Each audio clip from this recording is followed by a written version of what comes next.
Hello everyone, welcome to this video. In this one we want to do the quick start for event grid, where we're going to route blob storage events to web endpoint with the Azure portal. And I'm going to give you this link in the video that I'm doing. We're going to follow as much as possible of this guidance over here. So the first thing you need to do is create a storage account, and you need an Azure account for that. If you don't have one, please go ahead and create one free account. So for me, I'm right here. Let me take a look at my resource group real quick. Okay, that all looks good. So the first thing is to create a storage account. So let's just do that, and just remember the event grid feature is only supported by the blob storage or the storage v2. Storage v1 you cannot use it, so just that could be something that is testable. You might get a question in the exam or something, just so keep that in mind. Alright, so let's create an account, and the account name has to be unique within the Azure. So let's create a new resource group. Let's call it event RG. That's the goal of this particular lab. Storage account event store 21. Do I have that? So it will show up. It's not checking whether this name is available to me or not. Event storage. Okay, let's just look what else do we have. A storage account, as I said, you cannot use the v1. You can use blob storage, but I would recommend v2. It's the cheapest and it offers everything, combination of these two services that they provide. And for this one, I like the local redundant storage. It's cheaper. Then networking, we're not going to do anything special, and tags, we're not going to do anything special. So we're just going to create the storage account. That's the first thing that we want to do. Now next thing, if you come over here, that's the storage account creation, and here is a note where it's also telling you and reminding you, please do not use the storage a general purpose v1 for your storage account. Now what event grids, what it is, it allows you to send instant notification. Okay, so a lot of applications, they will actually do a polling type feature. Well, they will go from the application itself and look for, okay, was there an event that we need to do work on. With event grid, you can work on distinct events, and the events they can notify, they can send this notification directly to your event grid. So it removes any need for constant polling.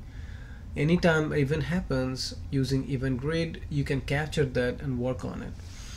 Now this, if you have never deployed an ARM template, there are lots of tons of available on the GitHub.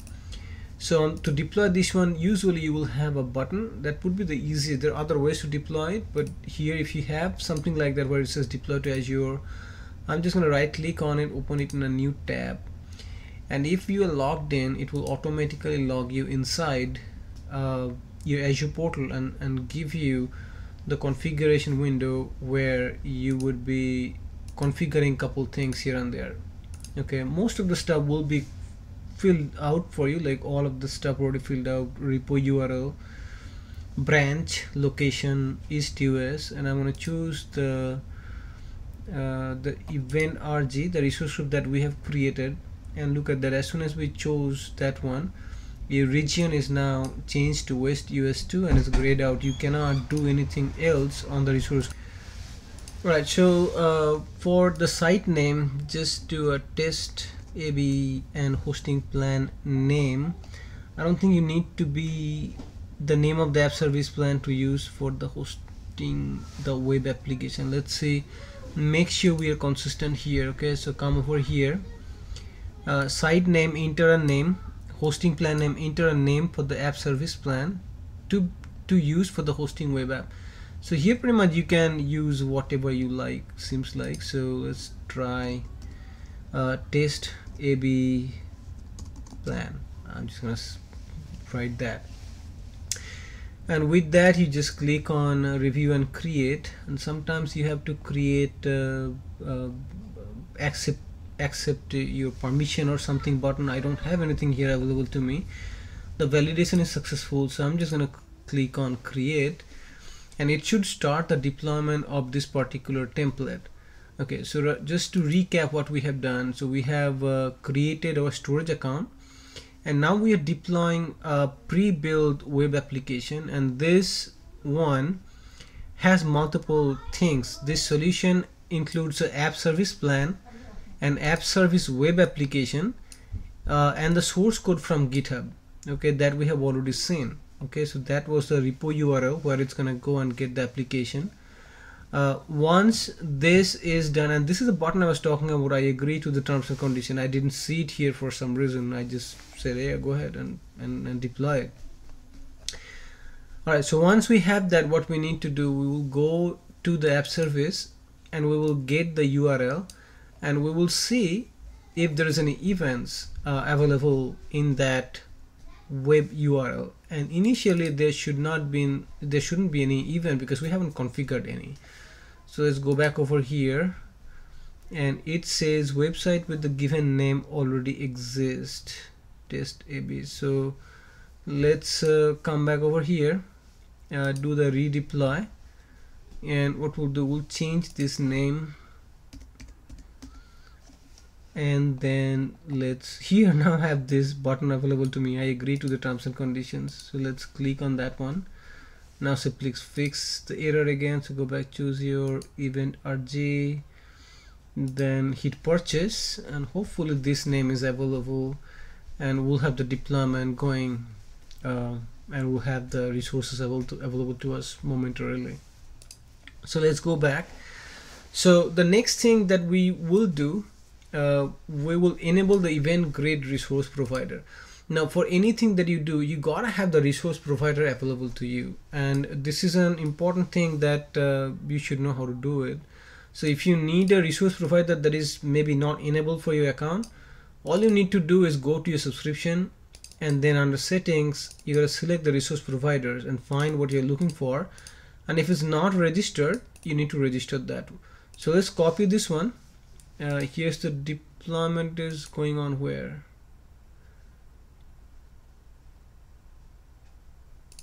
Let's try to go there. That's the storage account deployment, so let's close that. This just says validation successful. No, this is the deployment is still going on in here, so that's good. Let it deploy, and we will come over here. We'll go to our subscription, so let's find our subscription. Let's see. Alright, what we'll do, we'll find our subscription right here. Excuse me. So, and then select my subscription, and under subscription we are gonna go to the resource provider. Okay, and under the resource providers, we're gonna look for the particular resource provider we are interested in, and it says it's not registered. So what you need to do, here is the resource, you just click on it and just say register, and this status is gonna change. Now it says registering, and when the registration is done, it will show up as registered. So let's just wait for a second while this is going on, and while this is going on, let's go to the deployment blade, and this is weird that it's not showing me any deployment. Okay, here additional details from the underlying API that might be helpful. At least one resource deployment operation failed just 4 minutes ago.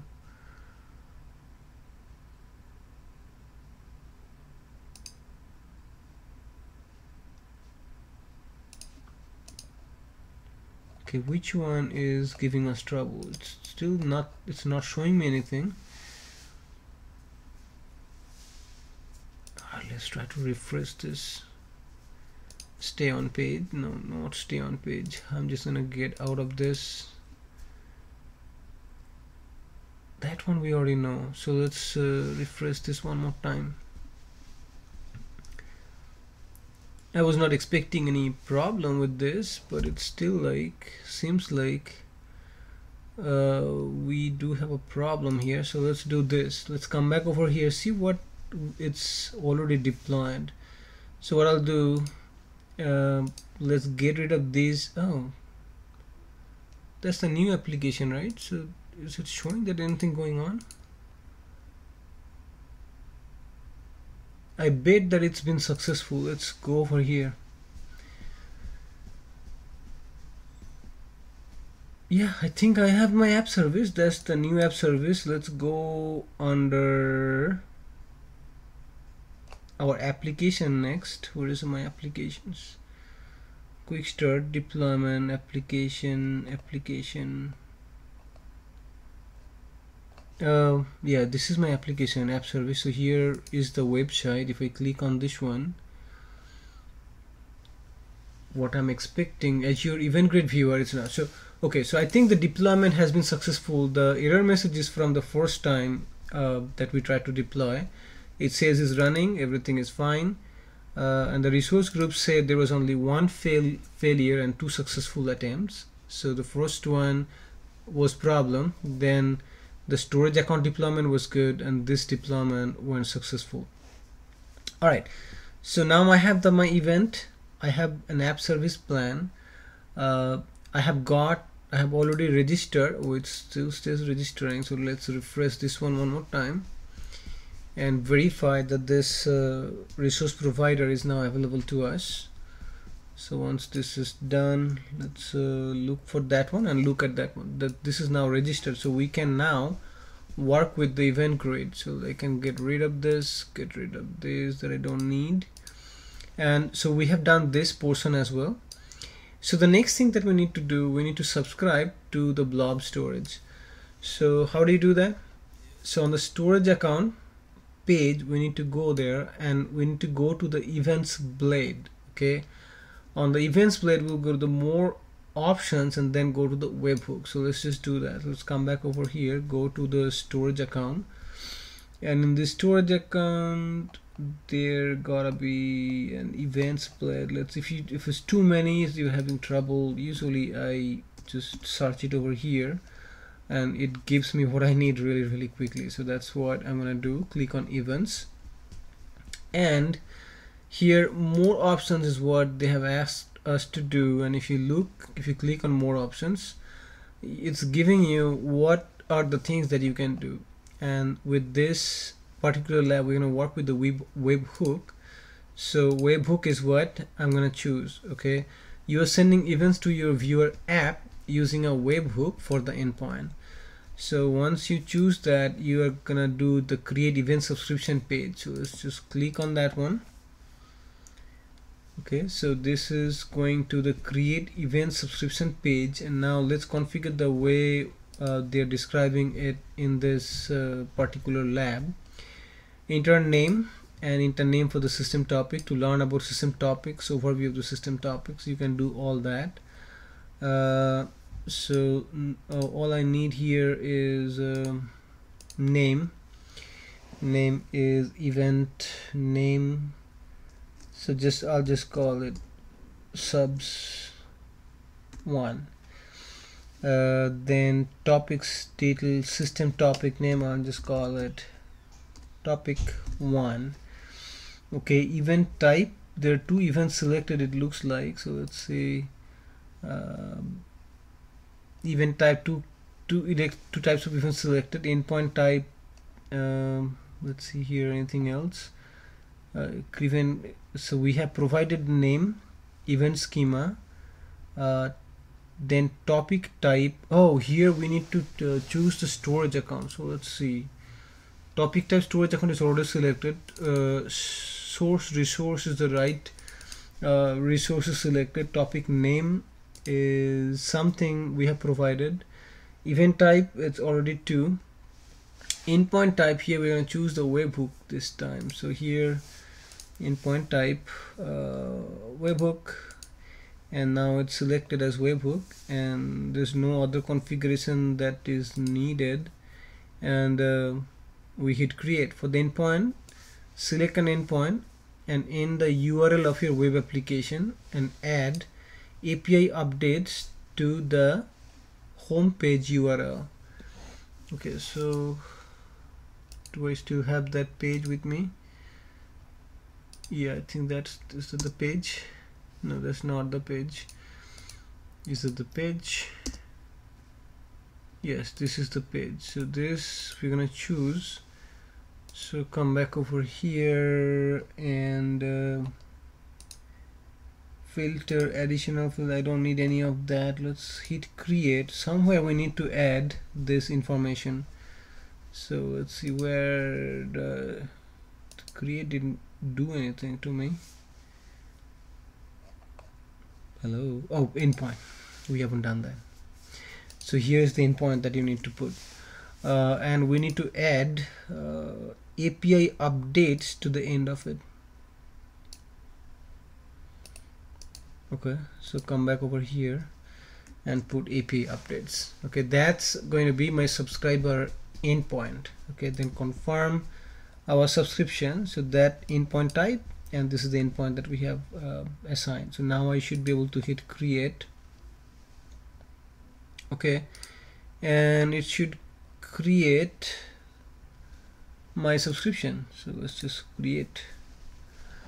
Creation of your event subscription is in process. Then it says successfully created system topic 1, and that's what we said that we're gonna do.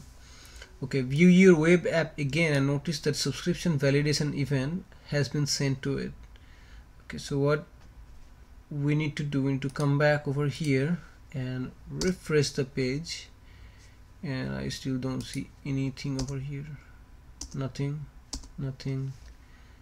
and nothing. Something is coming up, but it's going out so quickly I cannot see anything. So let's see what this web app included code to validate. Now let's trigger an event to see how the event gives distributes the message to endpoint. Now how do you send an event to your endpoint? Okay, so that's what you are trying to see. So let's see what do we need to do in here. Alright, so this finally showed up over here. So this section where view your web application again, and notice that the subscription validation event has been sent to it. Select the eye icon to expand. So that is what we just did. So over here, if you look at over here, this is now over here. We have an event type and a subject, Microsoft Event Grid subscription validation event, that's been sent over here successfully. Alright, so let's move to the next one where we're going to send an event to your endpoint. So here you trigger an event for the Blob storage by uploading a file. So you upload a file that is considered an event that can be triggered. Now the file doesn't need to be any specific quantity. You can upload MP3, any text file, image file, anything like that. Here they're just assuming that you have a test file.txt, but you can use any file. Okay, so what we need to do next, within the storage we have 4 main services: containers, file share, tables, and queues. We're going to work with the containers because this used to be the Blob service, now they call it container. And we're going to create a container, okay, where we will be uploading our file. So the name of the container, event container, is the name of the container. So come over here, let's go back to our storage account. So let's just come back over here, go to our resource group. Where is my resource group? Event RG is the resource group. So here's my storage account, and here go under the containers and create a container and just call it event container. Okay, and then hit create. Okay, so that should create a container for you, and here we're gonna upload something. So let's just do that. What I need to do from this container, if you come over here now, just click on the up. So let's close it. Let's click on the upload button, it will open up this another pane. Click on it. It's just like anything else that you do within the Windows, and you can select any of these. Let's just select the first image file and hit upload. So as soon as this is uploaded, that upload has definitely created an event for us. Okay, so if you look at it, you have triggered an event grid send the message to the endpoint you have configured when subscribing. This message is usually in JSON format. So what we need to do, we can go back to the web app, and there should be this new message that should show up, and it should say, hey, you have done something. So let's come back over here and look at that. So we only had the first message before, and now here's the next. Oh, this is the first one that we had. So this one is now the blob created message is now showing up, and this is the exact file name that we have uploaded, and that has created this particular event. And here is your more stuff. It's a content type, it's a PNG, length, blob type, where you can get this image and all that kind of stuff. Everything is here. So that's about it for this lab. So kind of remember what we did. We really wanted to route the blob storage events to web endpoint with Azure portal. So we created a storage account. We created an app service plan. We hosted an application. Then we went to the blob storage, and in the blob storage we have configured our events, and then we connected to the webhook on this particular application that is running over here, that is configured to listen and receive those notifications. And once we do that, now if we upload any image, anytime it's triggering an event, you will be receiving notifications over here. Alright, so do this by yourself a couple times, be comfortable with it. And with that, I'm going to end the lab. If you like this video, please subscribe, give me a thumbs up, and please leave your valuable comments to improve how am I doing with these videos. Thank you very much. Have a great day.